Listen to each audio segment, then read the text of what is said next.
Good morning, everyone. This is the Mishna for Friday, December 30th.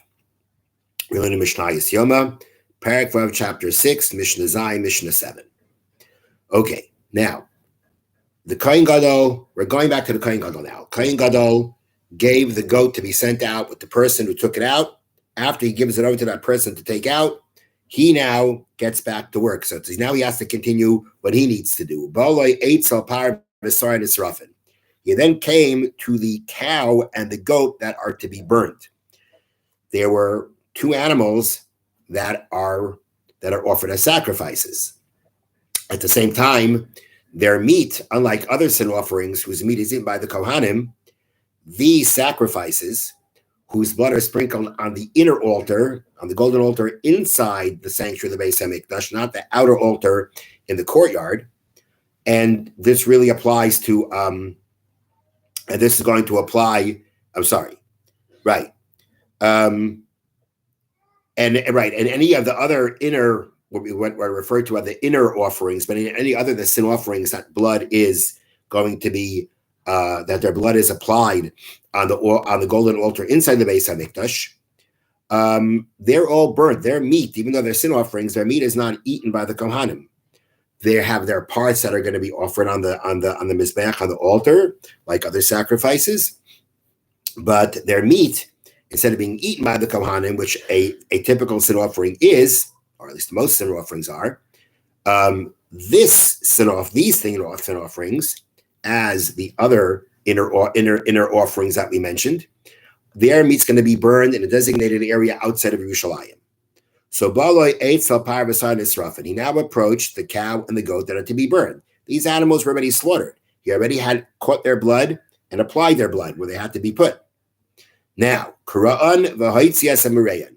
He now tears them open and takes out the parts that are to be offered. We're talking about certain fats, certain limbs, certain organs rather, that by most sacrifices and certainly by every type of chatas, those parts are offered on the altar. So now he removed those parts. Excuse me. He removed those parts. Nisanim b'magis. He then put them into a bowl. V'yiktiru nagabe mizbeach, and he offered them, meaning he put them on the fire on the altar. The Baradnura tells us that the Mishnah would sound like as soon as he, took them out, he put them into a bowl, and then from the bowl, he put them into the altar. That's not what happened, because actually, he did not burn those parts until after he read from the Torah. There's going to be a part of the Yom Kippur service that the Kohen Gadol reads from the Torah. So these parts, these sacrificial parts of the cow and the he-goat, that was Lashem, that was designated by the lottery to be used as a sacrifice, not to be pushed off the cliff. Those parts would not be burned until after he read from the Torah and changed back into his 8 garments of gold. Right now, he's wearing his white garments, which are used when he does a special Kippur service.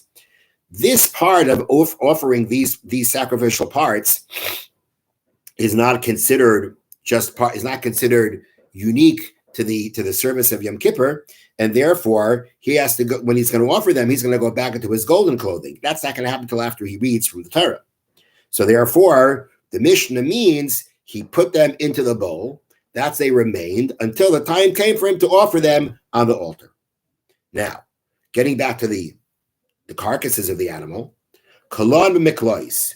He went ahead and he tied them into braids. That means he would take the two carcasses, place one on top of the other, place one on top of each other, and then intertwine the limbs in the form of braids. And he took them out or had them brought out to the area where they would be burnt. What it really means is he handed them over to people who took them out to the place that's designated for burning sacrifice that need to be burned. In the notes they cite, the animals were draped over 2 poles that were carried by 4 men, 2 in the front and 2 in the back. That's what it means. He took them out. He had them brought out to the Beis HaSreifa, to the place of burning. Now, here too, the Torah states that the people who carry the bull and the he-goat to the burning place become tummy along with their clothing. Again, we're going to have an argument. When does this occur? And from when, at what point do they make their clothing impure? Meaning, at what point do their clothing become impure?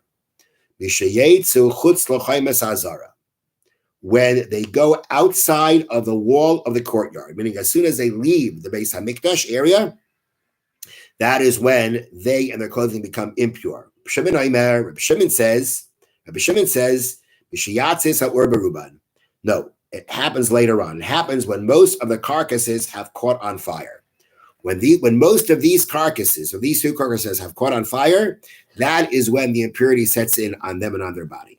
And again, the Bar Tanura points out here, halacha does not follow Reb Shimon, and we say that they become impure once they leave the wall of the courtyard, once they leave the Beis HaMikdash itself. I just want to clarify something. I mentioned this many times, just to clarify. When I say Bar Tanura is a commentary on the Mishnah written by Rabbi Ovadia mi Bar Tanura. He was known as Rabbi Ovadia of Bar Tanura of Italy. But in short, when we talk about his commentary, we say the Bar Tanura says, or Bar Tanura comments. Have a wonderful day.